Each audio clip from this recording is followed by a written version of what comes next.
Bonsoir à tous. Merci d'être venus pour cette présentation de saison. Donc on est très heureux de vous accueillir dans ces temps un petit peu troublés du Covid. On espère que tout ira pour le mieux, non pas dans le meilleur des mondes, mais dans la suite. On espère que la saison que je vais vous annoncer aura bien lieu, dans les meilleures conditions possibles. Donc vous savez que l'ensemble du spectacle vivant est en difficulté, puisque les représentations sont annulées les unes après les autres, que ce soit du théâtre en salle ou du théâtre dans la rue ou du cirque, etc. On a toutes les formes de spectacle vivant. Donc depuis le mois de février, effectivement, nous sommes fermés, février-mars. Donc il y avait des événements qui étaient programmés. Donc ce que nous avons demandé aux compagnies, c'est, bon écoutez, nous on a reçu des subventions, donc on peut vous payer ou bien vous revenez la saison prochaine. Et toutes, je pense qu'il n'y a pas eu d'exception, toutes ont voulu venir. Donc voilà, c'est dire qu'aussi le rapport de travail et le rapport au public est important pour ces compagnies, avec les difficultés qu'ils ont, que tout a été reculé. Enfin, des gens qui sont en résidence, qui sont en travail, etc., les résidences sont repoussées, on arrive à l'automne, je connais des compagnies dont c'est repoussé, donc voilà, donc on est dans un moment vraiment de grande incertitude. Donc vous allez, quand je vais vous présenter le programme, je vais vous dire effectivement les compagnies, vous signaler les compagnies qui devaient être là l'année dernière et qu'on a programmées cette année-ci. Dans les remerciements, donc, nous sommes toujours aidés par la mairie de Montpellier, donc en aide au fonctionnement et en aide au projet, donc c'est deux sommes différentes. La région, Occitanie, le département et évidemment l'État qui nous soutient depuis de nombreuses années, comme toutes les collectivités. Le département est un petit peu plus récent, mais donc je tiens à les remercier ici de leur soutien infaillible. Nous avons aussi des partenariats particuliers qui sont extrêmement serrés avec, je pense, les éditions Espace 34, donc Sabine Chevalier, dont vous trouvez tous les volumes bleus qui se trouvent là-bas dans la petite bibliothèque. Donc vous avez vu, depuis l'année dernière, nous avons une bibliothèque où on peut consulter des ouvrages d'écriture et d'auteurs contemporains. L'Occitanie Livre et Lecture, donc, qui est une émanation, qui est une association, mais qui s'occupe de la promotion du livre et de la lecture en Occitanie. Voilà, ça ce sera surtout par rapport à la Biennale des Arts de la Seine en Méditerranée, dont je vous parlerai tout à l'heure. Le Théâtre des 13 ans, pour les mêmes raisons, et en même temps, donc Nathalie Garot et Olivier Sacomano, dès qu'ils sont arrivés dans la région, sont venus plusieurs fois ici à la Baignoire pour voir le travail sur les textes, parce que c'est vraiment un travail qui leur tient à cœur. La Maison Antoine Vitesse, donc, la Maison Antoine Vitesse, c'est le Centre international de la traduction théâtrale, pour la raison que ici vous avez des comités qui se réunissent tous les trimestres. Donc on échange autour de textes qui nous sont confiés, qu'on lit effectivement avec des professionnels, donc comédiens, metteurs en scène et auteurs. Autre chose, et tout de suite, l'année dernière nous avions commencé pour mettre tout le monde dans le bain des écritures en travail, c'est-à-dire que non seulement l'écriture travaille par le biais des auteurs, mais aussi on invite le public, les spectateurs, les auditeurs à venir travailler avec et autour des écritures que nous proposons. Ainsi, vous avez des ateliers de lecture et des ateliers d'écriture. L'atelier d'écriture est assuré par l'auteur que nous invitons ou par la compagnie qui vient se produire ici. C'est autour d'un auteur, je vous dirai ça plus précisément pendant que je vous présente le programme. Et l'atelier de lecture, c'est moi qui l'assure. Et donc, ce sont des textes des auteurs qui sont présentés ici. Atelier de lecture, ça veut dire deux choses. Ça veut dire, effectivement, puisque parfois les auteurs ont scène des énigmes en termes de typographie, en termes de comment doit-on dire un texte, ils ont des ponctuations différentes, voire ils n'ont pas de ponctuation du tout. Voilà, c'est d'abord essayer de voir ce que les textes racontent, et ensuite d'essayer de les dire devant le groupe, et puis ou devant un groupe plus élargi, ça peut arriver aussi. Vous avez, parfois c'est une fois par semaine, pendant 3 fois par semaine, donc c'est 9 heures, ou parfois vous avez des rendez-vous lors de week-end, et donc à la fin du week-end, comme on l'a fait l'année dernière, on a des moments où on se réunit, l'atelier de lecture et l'atelier d'écriture se présentent mutuellement ce qui a été travaillé pendant la semaine ou pendant le week-end, et on mange généralement ce qui était formidable l'année dernière avec l'auteur présent, et donc c'est extrêmement sympathique et fructueux, et donc c'est vraiment pour pénétrer et arriver à travailler la matière texte que nous proposons. Le premier rendez-vous, c'est le 16 et le 17 octobre à 19h30, Looking for Quichotte. Alors, Looking for Quichotte est une écriture de Charles-Éric Petit, qui est comédien et metteur en scène, qui nous vient À l'origine, il était marseillais, puis il est venu ici à Montpellier. Et Looking for Quichotte est une réécriture, une rêverie autour de Don Quichotte, de Cervantes. Mais simplement, Don Quichotte est devenu un chanteur de rock, et Sancho Panza est Soul Roadies. Voilà. Et donc, il erre à travers d'étape en étape, en 13 tableaux. Et voilà, ils sont en train de... C'est une langue extrêmement charnue, très, très dynamique, à proférer. Et pour ce faire, donc, Charles-Éric s'est adjoint le concours de 2 musiciens. Donc, c'est en même temps chanté et dit. Ce que vous allez voir, c'est une mise en espace avec du texte et de la musique. Ce n'est pas le spectacle, hein, c'est vraiment l'écriture en travail. Et donc, ce que demande effectivement Charles-Éric, mais dans toute programmation, dans tout ce qu'on fait ici à la Baignoire, c'est évidemment de vous rencontrer et que vous donniez votre avis sur ce que vous avez entendu, etc. Nous venons au 14 novembre à la Biennale des Arts de la Seine en Méditerranée. Qu'est-ce que c'est ? Quand ils sont arrivés, Nathalie Garot et Olivier Sacomano ont organisé pendant 2 ans les rencontres des arts de la Seine en Méditerranée. C'était des rencontres destinées aux professionnels du spectacle, mais qui viennent de tout le pourtour méditerranéen. Il faut savoir que le Théâtre des 13 Vents est en compagnonnage, en affinité, pendant plusieurs années avec Emma Dante qui est à Naples, avec les Zoukak Théâtres qui sont à Beyrouth, voilà, avec plusieurs compagnies qui sont autour du bassin méditerranéen et qui viennent régulièrement se produire au Théâtre des 13 Vents. Mais ces gens-là connaissent d'autres gens qui connaissent des gens, etc. Et donc, ça crée ces rencontres où non seulement on échange d'un point de vue esthétique, artistique, mais d'un point de vue aussi de la production, de la diffusion des œuvres, du système dans les différents pays, et pour voir s'il y a moyen de faire des échanges de bons procédés ou de créer des pressions à un endroit ou à un autre concernant tout le travail autour du champ européen, enfin du méditerranéen, voilà. Européen, pardon, pas du tout, méditerranéen. Et donc cette année, ils avaient toujours la perspective, c'est la première biennale, c'est-à-dire ces 2 années de rencontres, c'était pour présenter cette biennale. La Biennale des Arts de la Seine, c'est du 2 au 22 novembre, je crois pas me tromper, du 2, ça je suis sûr, le 22 je suis pas sûr. Et donc ce sera dans différents lieux, qui sont le Centre chorégraphique national, le Festival de danse, le Pôle Cirque des Cévennes, le Théâtre Jean Villard, le Théâtre de la Vignette, le Kiasma, je crois que je ne sais plus qui j'oublie, enfin bon, voilà, ce sont des lieux qui se sont fédérés, le Théâtre du Hangar, le Hangar Théâtre, qui se sont fédérés, la proposition étant, est-ce que vous avez quelque chose dans votre programmation qui peut rentrer dans l'esprit de la Biennale ? Ce que nous avons proposé ici à la Baignoire, puisque je vous ai parlé de la maison Antoine Vitesse, c'est de travailler autour de la traduction. Donc nous avons le 13 novembre ici une rencontre professionnelle autour effectivement de comment tu traduis, qu'est-ce qui se passe dans ton pays, etc. Quelles sont les difficultés de traduction, on en reparlera. Et le 14, j'ai fait une proposition d'une performance. Alors qu'est-ce qui va se passer ? On a vraiment trituré, j'ai vraiment essayé de travailler sur ce qu'on allait pouvoir présenter.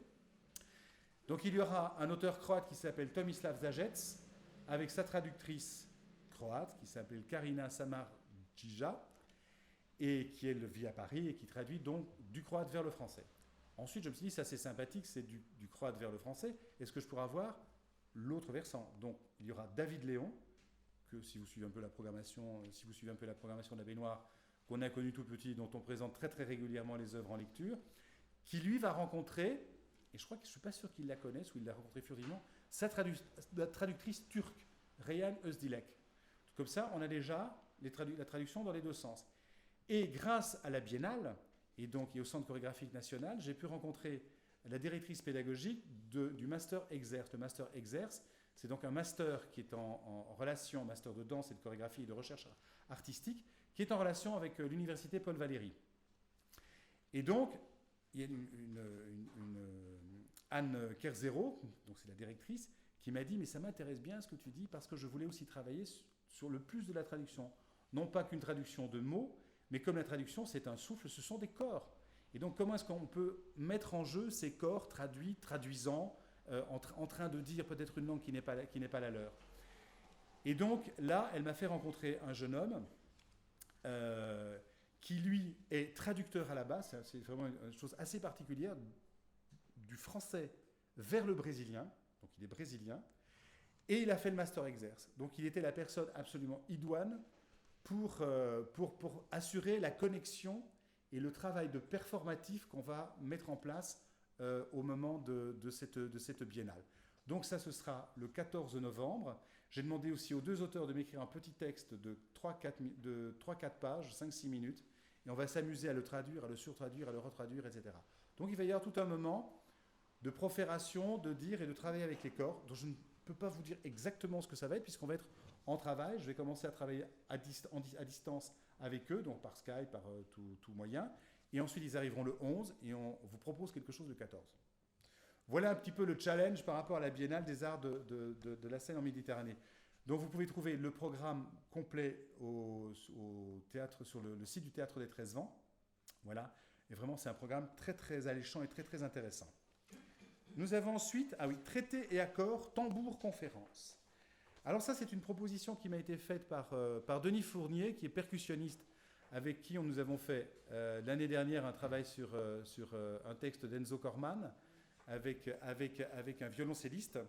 Et donc, Denis m'a dit, ouais, mais je connais quelqu'un qui s'appelle Alexandre Pierrepont et qui fait une conférence autour d'un groupe, en fait, des États-Unis qui s'appelle The Bridge, et qui est une espèce d'association de musiciens, qui est une association qui permet à tous les musiciens de s'entraider, et qui ont vraiment une même philosophie sur le jazz.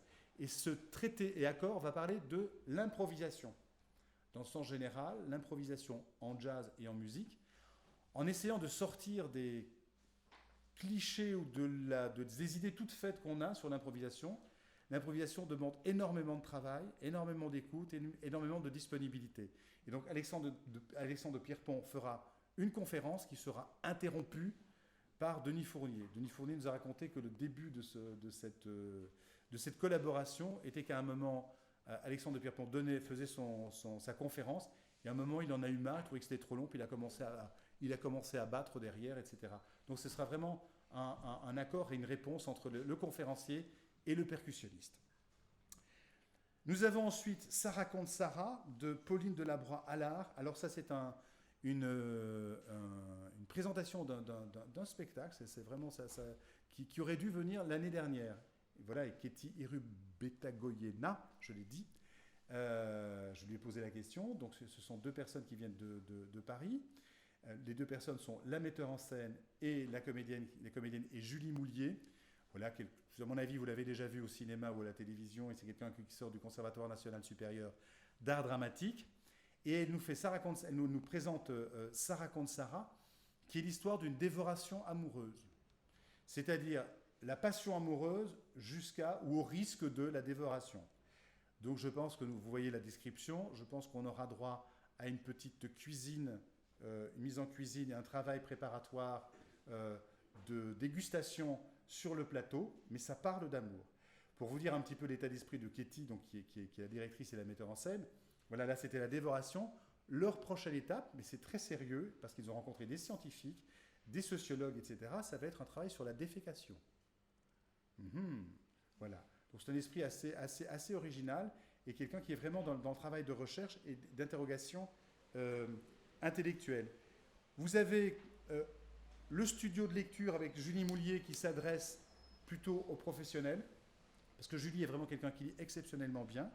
Et donc ce sera un week-end, on peut s'inscrire donc sur notre site, etc. Ça ne fait pas partie des ateliers qui sont proposés sur le petit flyer.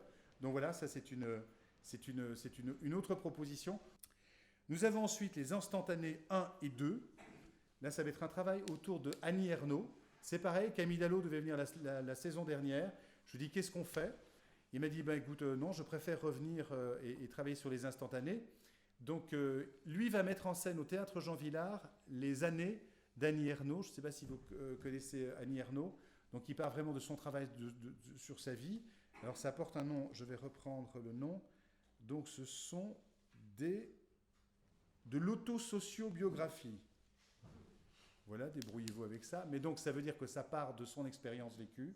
Qu'en partant de son expérience, ce n'est pas du tout de l'autofiction, hein, c'est ne pas confondre. Et puis, quand on lit, par exemple, les années, c'est que tout d'un coup, ça résonne en nous, parce que nous avons connu les mêmes choses, parce qu'on en a entendu parler, etc. Et donc, c'est vraiment un travail de résonance. Et les deux, donc ce qu'ils vont faire les instantanés, c'est La Place, qui sont un texte plus court, et Une femme de Annie Ernaux, avec les comédiens de la compagnie, qui vont jouer Les Années au Théâtre Jean Vilar. Le 20, 21 et 22 janvier, pour ceux qui ne l'auraient pas vu, nous reprenons Le Roi Bohème, parce que nous allons jouer à Lunel dans la foulée.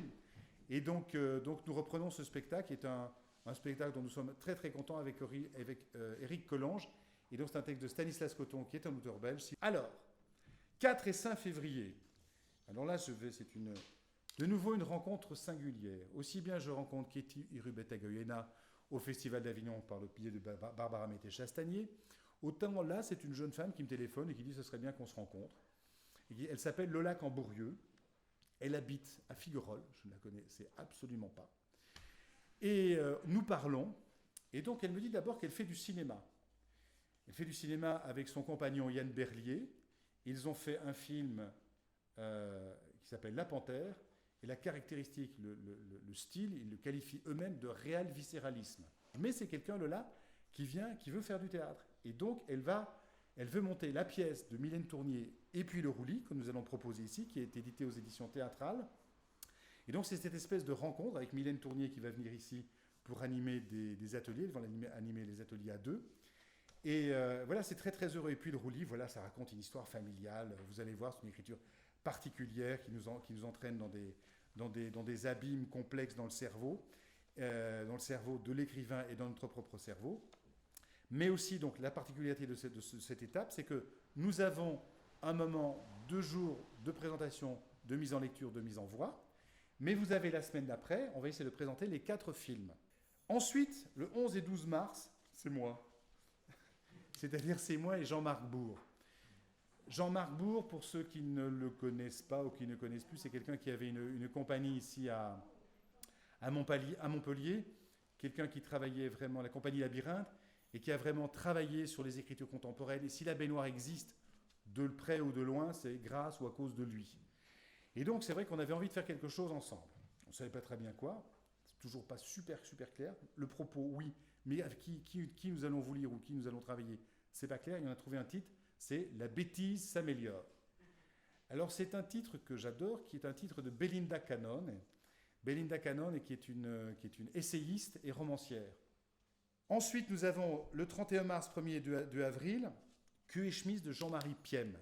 Jean-Marie Piem, c'est un auteur belge encore. Donc, et Jean-Marie Piem, le rapport qu'il y a avec la bêtise s'améliore, c'est que c'est quelqu'un qui adore. On avait joué ici, peut-être vous l'avez vu, Toréador avec Grégory Nardella. Voilà, c'est vraiment quelqu'un qui aime gratter là où ça fait mal, qui se fiche des travers de la politique belge et étrangère, aussi du prêt-à-penser. Et là, ce sont 2 comédiens qui se trouvent en rade, qui ne savent plus quoi faire de leur métier. Donc on est vraiment dans tout le questionnement aussi. Je pense que d'un point de vue covidesque, ça serait intéressant. Et donc qui essaie de reconstruire le monde. Je fais confiance, vous allez voir, par rapport à Jean-Marie Piem, ce que ça va donner. Et c'est la compagnie Machine Théâtre, que vous connaissez peut-être, qui nous le propose. Pour terminer, les intégrales de la baignoire. Hélène propose les lundis donc de venir écouter des textes. Vous êtes invités à nous rejoindre à partir de midi. On déjeune entre midi et demi. À partir de midi et demi, Hélène lit une intégrale qui est généralement une nouvelle importante qui peut durer entre une demi-heure et 45 minutes. Donc on fait la lecture à partir de midi et demi, donc jusqu'à 1h15, 1h15. Ensuite, nous prenons des desserts café et surtout, pendant ce temps-là, nous discutons de ce que nous avons entendu et les autrices, parce que généralement, depuis 10 ans, non, c'est pas généralement, depuis 10 ans, ce ne sont que des autrices qui sont proposées. Voilà. Je vous propose, en mai-juin, je ne peux pas vous préciser exactement ce que ça va être en mai-juin, je vous propose les nouveaux horizons du texte. Alors pourquoi les nouveaux? Parce que peut-être vous ne savez pas ce qu'étaient les horizons du texte. Pendant 2 saisons, j'ai proposé les horizons du texte, où tout d'un coup, pendant une semaine, c'est un côté un peu festivalier, on me proposait des lectures. Il y avait un rapport avec texte en cours, j'invitais des auteurs à venir proposer leurs textes. Et donc l'idée, pendant ces nouveaux horizons du texte, pour rester dans l'idée de l'écriture en travail, c'est effectivement de faire des rencontres entre des auteurs d'ici, avec toujours la difficulté, et je ne veux pas dire des auteurs régionaux, ça n'a strictement rien à voir, c'est des auteurs qui habitent Montpellier, qui ne sont pas du tout de la région, voilà, mais ils habitent pas loin, et des auteurs venant d'un peu plus loin, voilà, de faire des auteurs confirmés et des auteurs moins confirmés, et qu'aussi on est une partie où on peut proposer au public des lectures et on peut faire des rencontres avec les auteurs, mais en même temps de leur réserver un temps de travail sans public et de rencontres professionnelles, un peu comme ce qu'on va faire, ce qu'il faut élaborer sur les ateliers de traduction. Voilà, c'est toujours une balance entre ce qui est public et toujours l'animation d'un terreau artistique ici, avec des gens qui viennent d'ailleurs. Voilà, toujours animer cette écriture et la laisser en travail. Qu'est-ce que j'ai oublié? Les lundis ouverts. Alors là, on avait essayé l'année dernière des formules avec ce qui s'appelait des lundis en coulisses.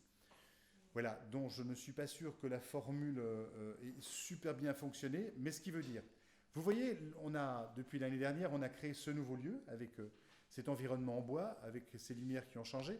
Donc c'est un bistrot aussi.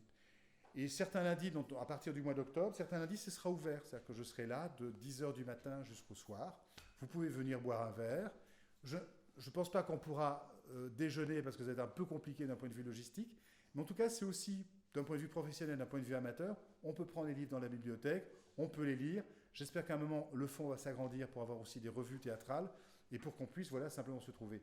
Pour les professionnels, ils viennent. L'espoir que j'ai, c'est qu'on vienne, on lise, on dit tiens, j'aimerais bien entendre comment ça sonne. Et le soir, si ça nous vient, on se dit bon, t'as envie de lire ça, on peut faire des photocopies pas loin, et puis on fait une lecture où on a suffisamment de livres, etc. Donc c'est vraiment un lundi ouvert de voir comment ça peut fonctionner, comment on peut mettre de la dynamique dans le milieu professionnel et entre nous pour découvrir tous ensemble des textes contemporains et rester dans nos dadas. Je vous remercie de votre attention. Je peux répondre à des questions tout de suite ou au bar. Et en tout cas, je vous remercie encore une fois d'être venu, d'avoir bravé les éléments pour certains qui sont arrivés très très humides. Et donc merci et j'espère à très très bientôt dans les ateliers ou pour venir découvrir les auteurs que nous vous proposons.